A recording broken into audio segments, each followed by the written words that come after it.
Hello and welcome back. It is time for us to get on to fact number 11. If you are just joining us for the first time in this broadcast, we are no such thing as a fish, and this is our massive comic relief marathon.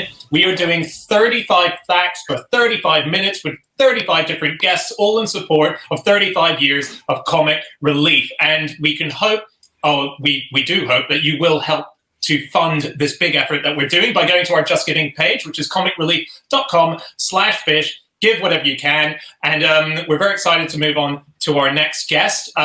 He's all the way in New Zealand. There's a bit of a lag, so I'm going to introduce him. He's going to pop on the screen, but he might not react for a second or two. So we'll see what happens there. But please welcome to the show. It is probably, in my opinion, the funniest man alive.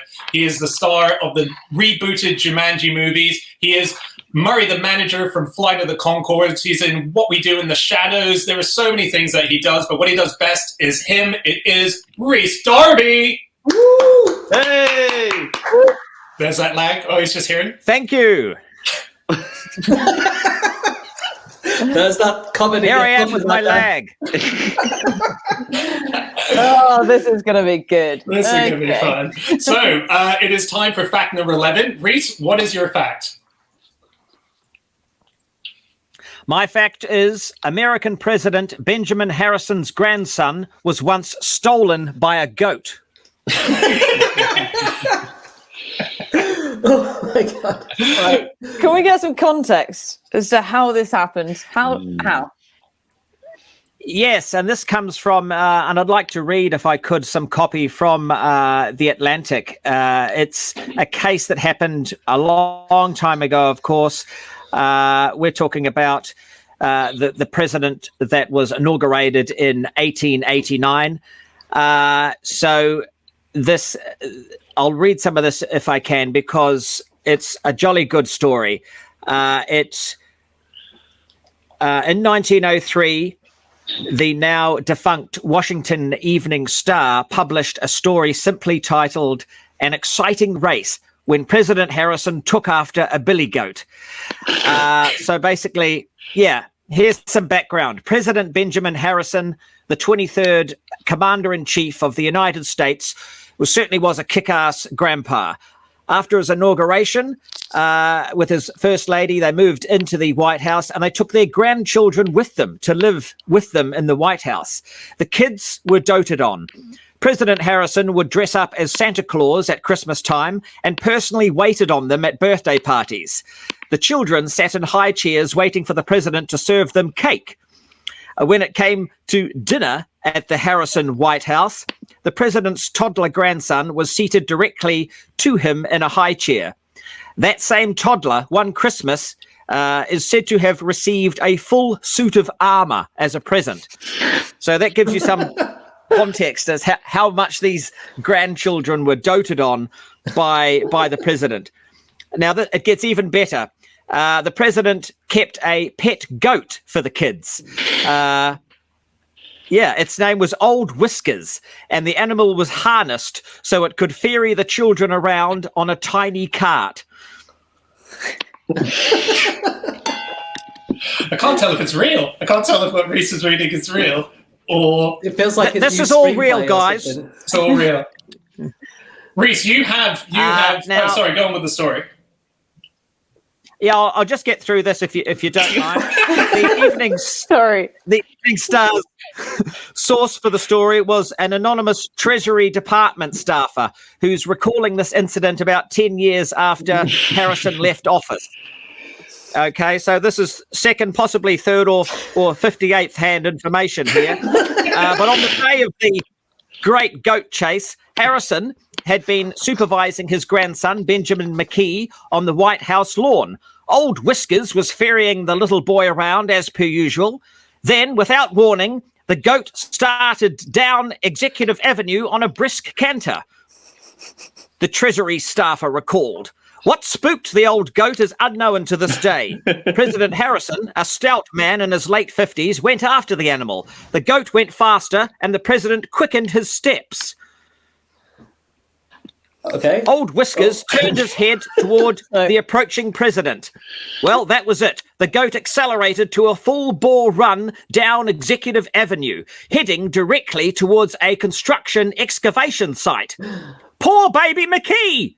This was a child who sat next to the president at dinner. I mean, come on. Harrison knew he had to save that little boy. Halfway down, the president and goat were each doing his level best. The staffer's yarn continues, as thusly Rhys continues. The president's coattails shot straight out behind, and the patter of his feet on the concrete pavement sounded for all the world like a woodpecker's attack on a soft maple in early spring. For a moment, the president and the goat were neck and neck. But finally, President Harrison made a spurt and, by a brilliant coup, caught the bridle of the fleeting billy goat just before the excavation site was reached. Phew! The child, unconcerned as could be, the staffer said. And the president, well, pretty well winded. So there you have it. There's the story. We'll catch you later, mate. See you later. Thanks. Rhys, you actually... I'm actually pretty busy right now, so all the best with it. And is anyone actually listening to this? Not anymore, mate. So, Rhys, you actually keep goats, right? This is a new thing. This is your interest in goats is from that. Yeah. Unfortunately, this is why I've chosen this story, because since the COVID scenario, I've had to return to New Zealand and I've become a fully fledged goat farmer for the last 12 months. I have 2 goats, Fred and Barney, and they've become my closest friends, not by choice, but because they just won't stop. Their attention towards me is unparalleled by any fans in the world. They can see me coming probably 200 meters away, and they start their loud moaning and groaning. And Rhys, have you been reading them? Once I'm with them, they won't leave me alone. We've got a photo here of wow. Rhys and his goats. That's so nice. Yeah.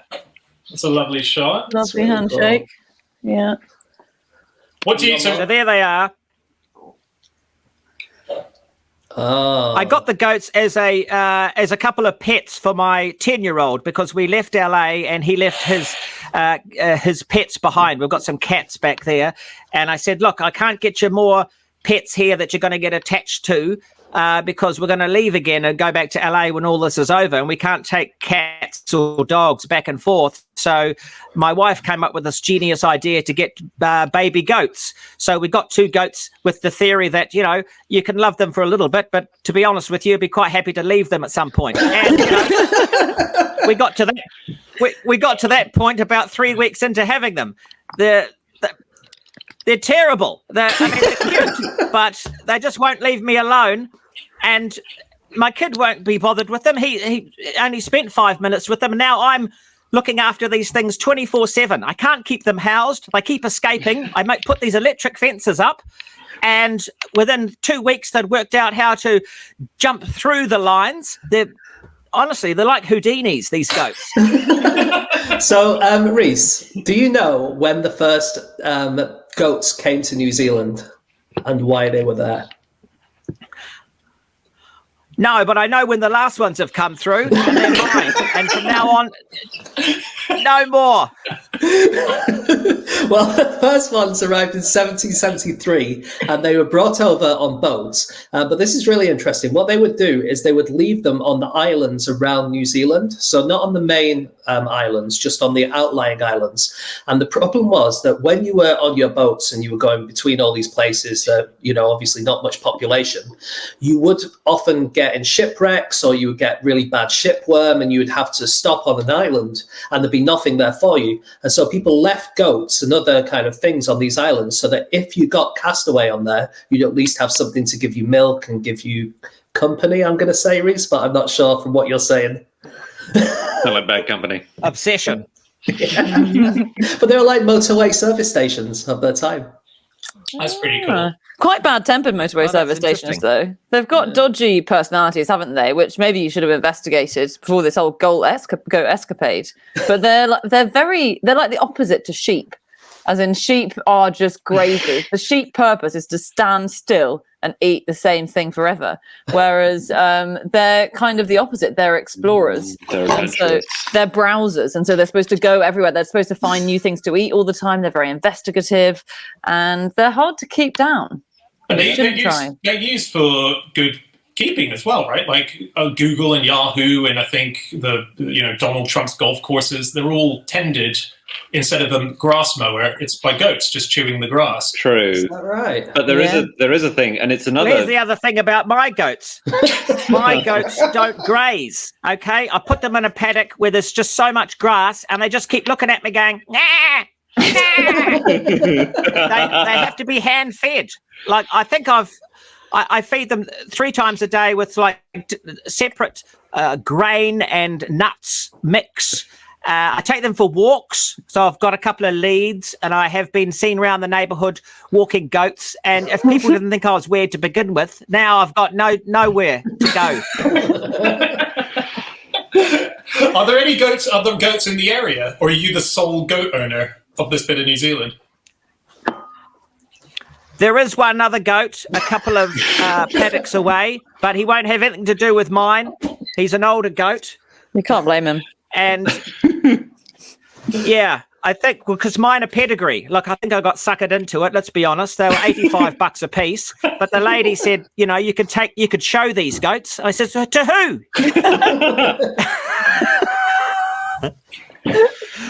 They are cute, as you can see in the picture. Could you not do the Harrison trick and attach them to a cart to pull your children around? How old are your children? Are they sort of goat cart pulling age? No. Well, one of them certainly is on the lighter side. He's 11 now, but he's only a little boy. If we made a decent cart, then perhaps we could do that. But I think my goats are they're too small. I don't, because we got them when they were 2 weeks old, and now I've weaned them off the milk. I mean, that was a big process. You guys don't know the half of it. I was up all hours of the night milking these things. I'm sitting there, in the dark with a blanket around one of these baby goats, giving it milk, and I'm thinking to myself, God, I was in Jumanji last year. What's happening? Rhys, I don't know if you know what this podcast is. It's kind of like a fact-based show. You seem to have got us mixed up with like a farming helpline. I just want some advice. Look, I'm a first-time caller, but what can I do? Because I've spent $10,000 on a new pen. I had a fencer guy come in, and he's built a pen. And the thing is, I've just got a new job in Hollywood. I'm leaving in May. What am I going to do with the goats? I've just received a text message from my wife who just says, "Oh my God, I would listen to 20 hours of Rhys talking about his goats." And all I can say is, at this rate, I think she might get 20 hours. Oh my days! I think you will be. I mean, go on, Rhys. How much time have we got? Let's keep going. You've got 20 hours. I want to give you some advice, Rhys. I'm going to give you some goat advice. This really only occurs to people who live in Corsica, but maybe you can do something with it. And that is to watch out for the Guttaju Volpe.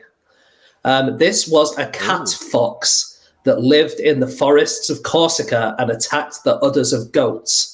And it was a thing that people believed existed. And, everyone said that there's this cat fox that would come and kill our goats. But most people were like, yeah, that's just a made-uppy thing, isn't it? But then in 2012, they put a lot of devices out to try and catch this thing. And they caught a little bit of fur, and they checked the fur's DNA, and it's different to any other species that we have. Ooh. And now it has been recognized from 2019 as being a new species of animal. So it was like a cryptid thing that it turns out is real. Sounds like you might want to get yourself one of these cat fox things to deal with your goats, to be honest. Take them off your hands. The old woman who swallowed a fly. Well, you have given me a bit of advice there, and something I have been rolling around in the back of my head with is the idea that I can use these goats as guinea pigs. I did have guinea pigs at one point, and I tried to use them as goats, but that wasn't very successful. So doing the opposite could be the key. Have you guys heard of the Chupacabra, of course, which is the El Chupacabra, the famous cryptid, which actually the word itself stands for, or means rather, goat sucker. Okay, so these extraterrestrial creatures that originated in Puerto Rico are known to suck the blood out of goats. Now, if I position my two goats in the top paddock and don't let them leave and keep looking up to the stars, there is a possibility that a UFO could come down and perhaps get rid of my goats for me. That would be the ultimate. It's a plan. Let's call that Plan A.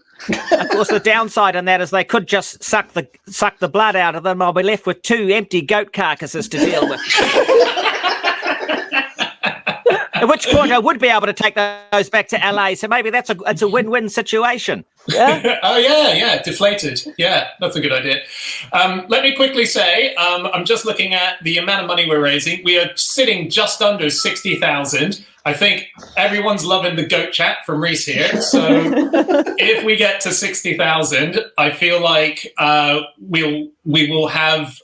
What I'm trying to think of a reward for getting to 60,000. Maybe Rhys, you could give us a sort of quick goat opera or a goat. I've got a reward for you guys at the end of my segment. I have actually brought my goat. So look forward to that. Oh. But before we get to that point, I do have a theory I'd like to.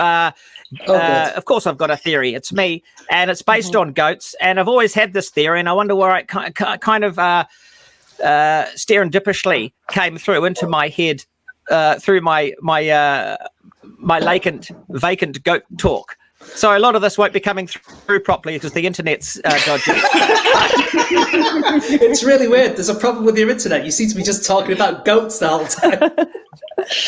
Flippity dippity humpty doo. Some of these words won't make sense to you, but I've always thought that because of the personalities of goats and how similar they are to humans, that goats are actually missing people. Okay, so when people go missing, they turn into goats. Now, it seems ridiculous, but that's something I've always felt is the case because they're not sheep. You know, they are a different entity and they are mischievous. They have a real personality about them. And when it's all in the eyes, and I've been staring into the eyes of my goats for quite some time, and you can see their eyes and they're looking at you and they are always sort of calling out, help, help. They want to get back to our dimension, but they can't. They're stuck in this goat form. Wow. So I've just got a couple of missing people in my pen. That's something I'd like to put out there.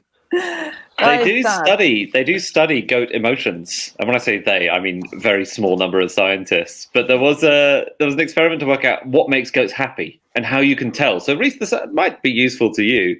They put them in mildly positive situations. That was the scientific term. A mildly positive situation for a goat is someone shaking a bucket of food around a bit near you before you're fed. That cheers a goat right up. So if you've got a gloomy goat, that's what you do.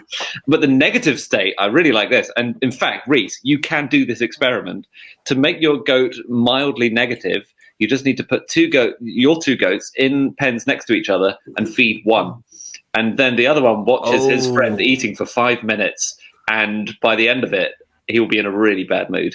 So and is there a reason to get a goat really angry? Is this if you need a goat to attack your enemy or something? Is this for fun? Yeah, because Andy, what is I tell you how you can get a goat angry. Just ignore it for 5 seconds. So this study, Andy, you don't seem to have told us anything about it apart from that scientists were trying to make goats angry. I just know that it was a study by Alan McElligott at Queen Mary University in London, and I think you should refer all further questions on it to him. Okay. I think. Do we think that maybe Rhys's goats are obsessed with him because, Well, it could be urine related, is what I'm wondering. Yeah. So this seems to be something that they're very into, and it's a problem in national parks because now in a lot of American national parks, people urinate just off the trails, and goats love human urine. It's full of salt and minerals, and so they flock to the trails, and I think they get a bit aggro sometimes, and also it's stopping them teaching their kids how to actually go and find minerals and salts for themselves because they've just got these humans pissing everywhere. And so they've had to actually airlift them out of national parks in order to stop them Rhys, from looking at human have piss. you been pissing yourself around the goats? I don't know about wee, but I've never seen so much poo in my life. Two animals can produce more poo than I've ever seen in a poo farm. Like, I literally clean it up, come back for half hour, and yeah, you know, the old British poo farms. But, look. Yeah. They poo everywhere. They poo in their bed, and I'm cleaning that up. I'm saying, I talk to them, why are you pooing in your bed? And they just look at me, nah. Why? And then the greatest poos I've seen, they poo on top of their house. They get on top of the roof and poo on the roof. I'm like, guys, have a little bit of decorum, a little bit of self-respect. I was out there the other day with them, talking them, you know, into my army career and how it gave me a bit of motivation to look after myself. And honestly, they just walked away. Right. No respect is what we're learning. No respect at all. That answered my question. So it sounds like maybe you have been pissing yourself a little bit. The kind of state you're in, I suspect that's what they're after. Pissing in the wind. That's my goat career. Do you know how to tell the difference? This might be useful for next time you're looking for a pet, a difference between a goat and a sheep. Because I realise I actually don't know. You think sheep's woolly, goat's not, but that's not foolproof. You know, you get some woolly goats, you get some naked sheep. Yeah. There's a crucial difference. If you look them close in the face, the upper lip of a sheep has a thing called a distinct philtrum, which is where like the nose is basically sliced in half. It's got a line down it. It looks like its head comes in two parts that have been jammed together. Whereas the goat is a human trapped in another dimension. Yes, that's exactly it. So the philtrum is that little indentation above your lip, which helps you to drink beer out of a bottle, doesn't it? Yeah. Without philtrum, you wouldn't really be able to do that. So can they drink beer very easily, or? Well, we've got we don't have the distinct one. So ours, I think in their distinct philtrum, the beer would just go straight through their head and come out the other end or something. I don't know. I don't know if that would work well. It's worth a try, though. Having a distinct philtrum, does that make you a better kisser? You'd have to try it out for yourself. You're in the best position.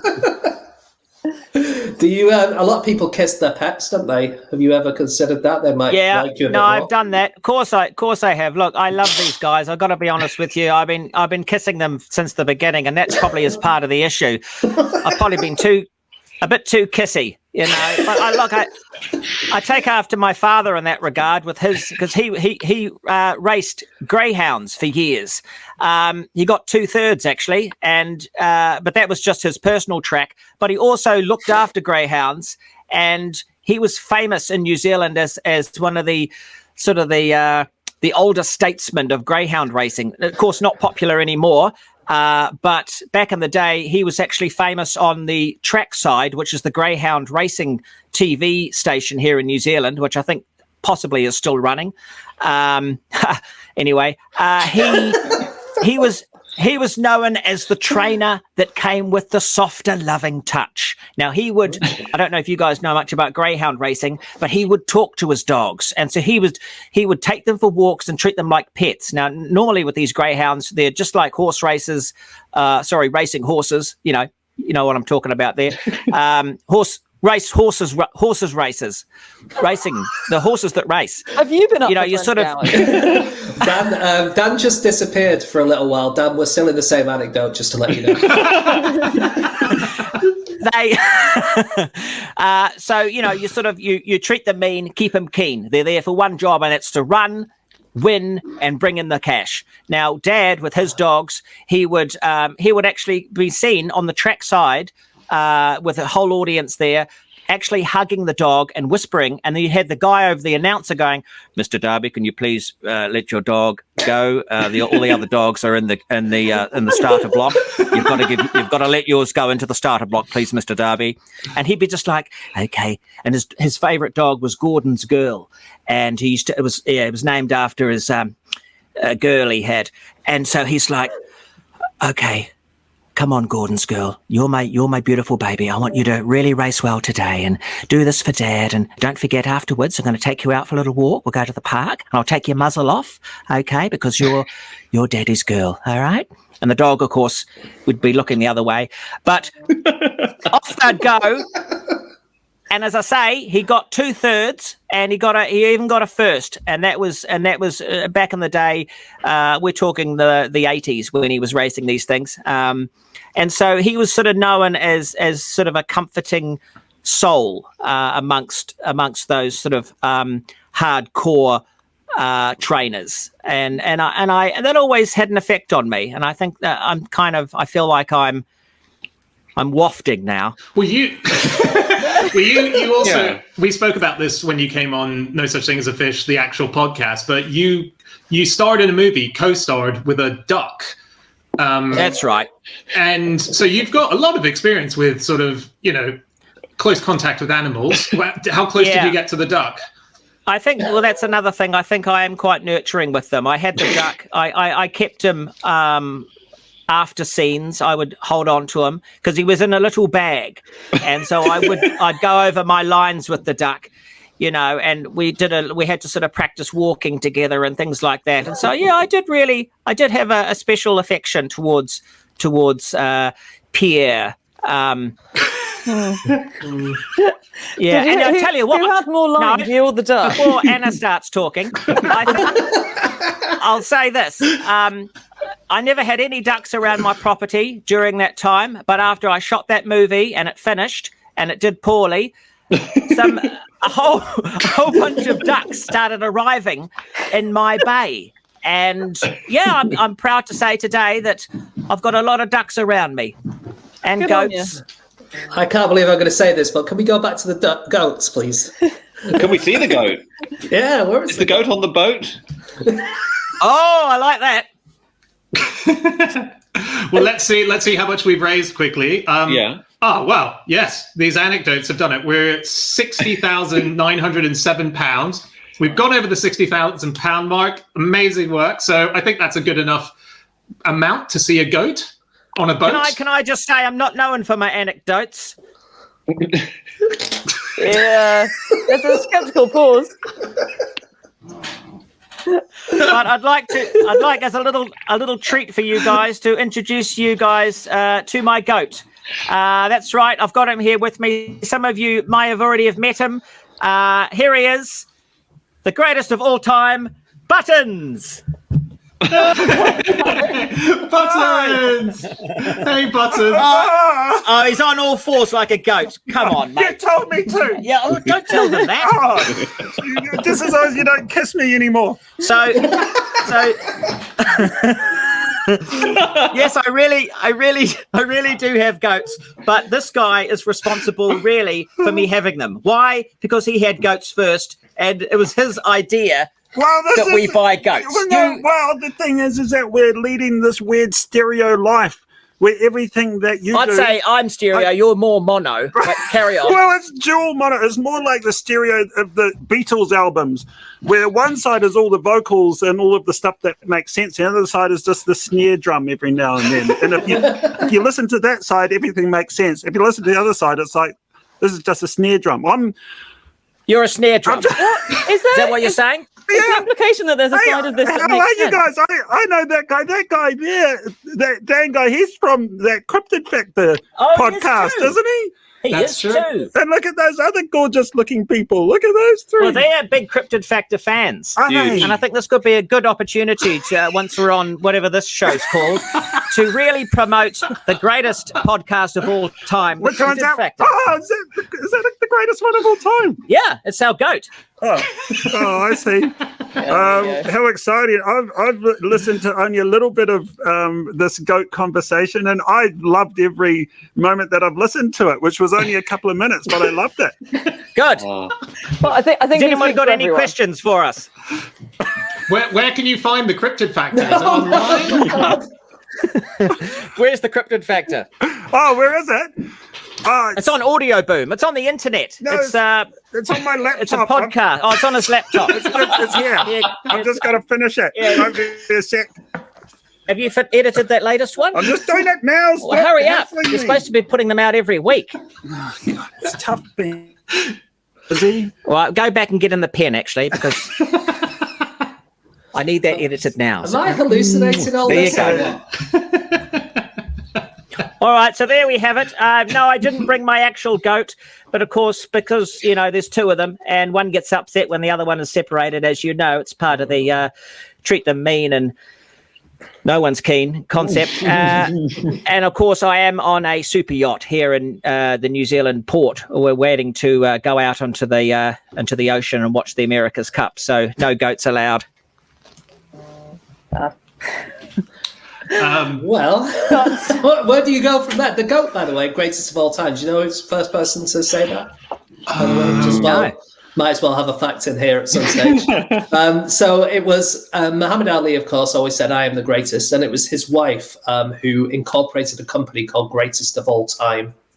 And then in the branding, they had GO80. And then that's why we now say that basically anyone who ever has one good game of football is the GOAT. It feels like there must have been some goats behind that PR, though. That is a huge win for the goats, isn't it? To have managed to get greatest of all time. It explains a lot to me why Muhammad Ali was such a good fighter. He's so angry because he had bloody goats. Do you know the first pram that we know of was invented to be pulled by a goat? So really? 1773, I think. Had a harness, kids in the back, goat up front, let them go.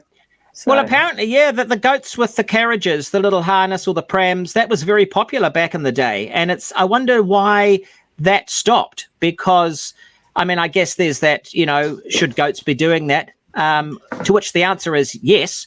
Other than that, I can't see why it sort of went out of fashion.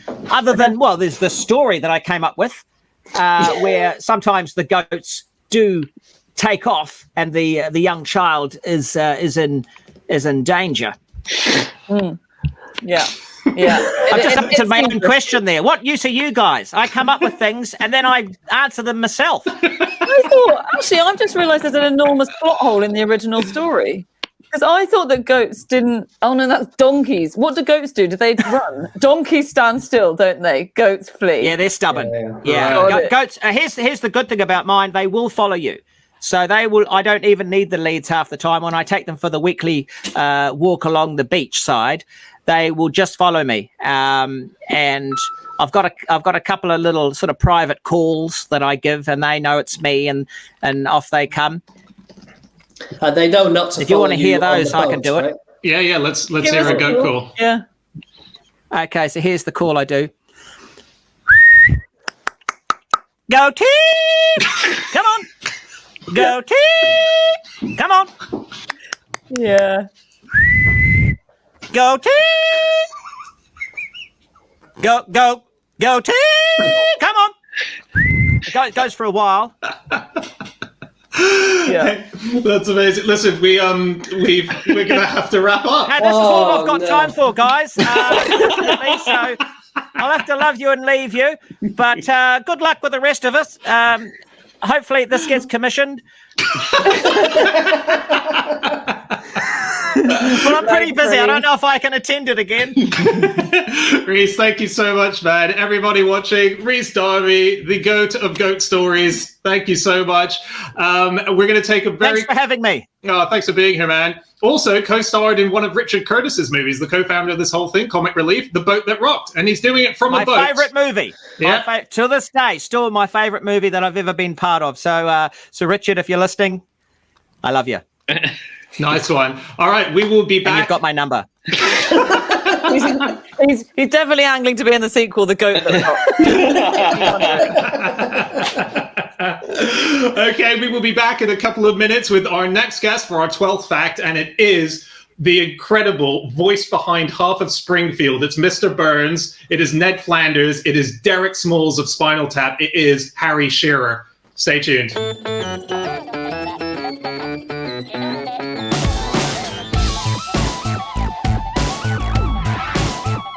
Hi everyone, well I have just woken up 2 days after we did that Comic Relief 20-hour marathon. I really hope you enjoyed the video that you just watched. There's plenty more where that came from, so do watch them all. But in doing so, we have a deal. You watch the videos, you also have to pay. So go to comicrelief.com/fish. The link is just down there. And please give us anything you can afford, because all the money that you can send us will be given to amazing causes. Please, please do donate now.